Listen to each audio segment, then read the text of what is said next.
Hey everyone, what's going on? It's Bobby and we're back with another camera review. And now this camera has been out for a few years already, but is it still relevant in the world of photography? Because there's a lot of YouTubers out there using it for video only.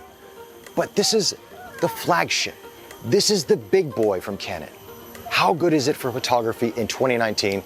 We're about to find out with our review of the Canon 1DX Mark II paired with the new Canon EF 7200 2.8 IS Mark III.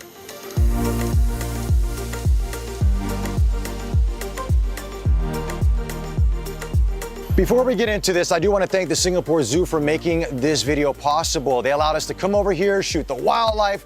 We're right in front of the orangutans here. They're amazing animals. We're going to get some photos of them, plus we're going to walk around the zoo. And we figured this is a great place to test the prowess of the 1DX Mark II and, of course, this new EF lens. So, there are a lot of videos out there on the specs of this camera. I'm not going to go through every one of them. You know them already by heart. And for the pros out there, this is just lip service for you. Anyway, 20.2 CMOS megapixel sensor, full frame sensor. You've got the dual digit 6 Plus processors inside of it.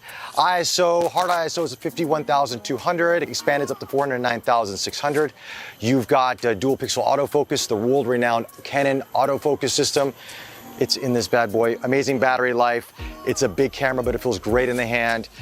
14 frames per second. If you want to go through the viewfinder, and of course live view is 16 frames per second. It's just a badass camera. But how is it for photos? Okay, first, 20.2 megapixel sensor. Now you're thinking to yourself, that's quite a bit low nowadays, but you gotta think about the speed of this camera. When you're shooting at 14 frames per second raw, you're not gonna be able to shoot at 45 megapixels. That's a lot of stress on the processor. 20.2 is more than adequate. And you're gonna see in the photos that I'm taking here today, there's plenty of detail in the images. Great dynamic range, especially with great light sources. Lower light is also really good with this camera.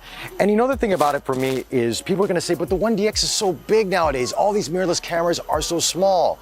Why would you even wanna get this camera in 2019? And for me, it really comes down to ergonomics and performance.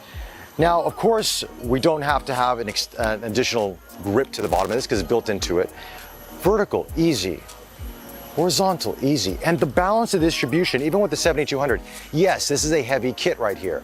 But as you're walking around, as you can see, the weight distribution is through all the fingers in the camera. So it makes it a lot easier when you're walking throughout the zoo, as we're doing right now. So I don't find the weight much of a problem. And the image quality is there. Canon colors, world renowned, their color science. You can argue about it all you want, but when you see it, you know what I'm talking about. Skin tones look great, animals look great, kids that are screaming in the background sound great, and actually they don't sound great, but they look great in photos. But all that stuff comes into play with the 1DX. That's what makes it the flagship camera, and still to this day. Now we know there's rumors, it's coming out with a new one for the Olympics in Japan next year. But you know what? You still can shoot with it. So let's take a look at some of the photos and talk about the lens a little bit more.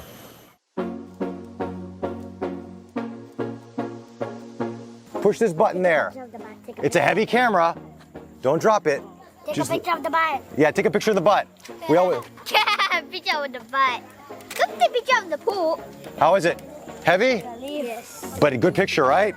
Can try. Sharp photo, very sharp photo. You want to try too? See, this is what it's about being at the zoo here. What do you do? You just press this button right here. Yeah? No, this one, this big button right there. And you look through the view. But hold one lens, put one hand here under the lens. Put one hand here under the lens. There you go. There you go. And then you shoot the rhino. That one, that's, you got it right there. There you go. You try, okay? A picture of the butt. The butt. The butt. Good job. Good job, guys. Well, I gotta go shoot a video right now because I'm talking about this camera for a review. Okay, but thank you so much for your help. I really appreciate that. Thank you, guys. Have a good time. All right, have a good time. Bye-bye. Now we're here visiting the white rhinos, and we thought white rhinos, white lens, they go hand in hand. Not really, but I was just trying to make this work for the video. Anyway, talking about the 7200 Mark III, this is the f2.8 version, as I mentioned before. There are slight improvements over the second version of this lens.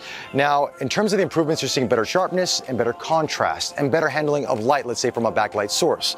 It's not a big difference except for contrast, but it's enough that if you have an older 7200 f2.8 and you're finding it not enough for you nowadays, it's definitely worth the upgrade. And of course, any photographer who doesn't have this lens in their lineup, part of the holy trinity of lenses, you definitely need to get a 7200, and this Canon version does not disappoint in the least. Additionally, with this lens, you have image stabilization, of course, built into it, but the speed tied in with the 1DX Mark II is just really, it's a legendary lens. It's beautiful, and as you can tell by the images, it's pin sharp. Now, even though we were talking about the 7200, which is one of the trinity of lenses, we've got to talk about the 51.2 L USM.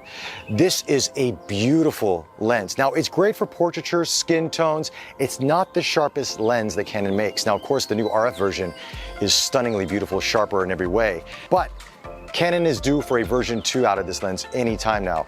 But I gotta tell you, this is a great lens to just shoot with daily. It's lightweight, it's great for night photography. If you want that beautiful bokeh separation, just that creaminess to your images, this is the lens you want to have. I know a lot of people have it. If I could keep the 1DX Mark II, I would put this lens on it and I'd put it to bed next to me and sleep with it all the time. It's that beautiful. It really is that good. Chromatic aberration, you can fix it in post, but besides that, just a beautiful bokeh. Now, we've been talking about lenses for a moment, but let's talk about the camera. And going back to the original question of this video, is the 1DX Mark II relevant in 2019? And I'm gonna say yes, it is. It's the speed. People get this camera for this reason. There's settings in this menu, even if you're a novice photographer, that will get you on your way if you want to shoot, let's say, sports or wildlife or whatever you may want to shoot that's fast action. This camera's got you covered. Image quality is great, 20.2 megapixels. Yes, it's not the largest out there. And yeah, honestly speaking, if it was 30 megapixels, it'd be a lot better, especially if you want to crop in. But you're shooting this quick and the image quality is still really good. You got great dynamic range. It's really good in low light. I've got no complaints with this camera. People say the size.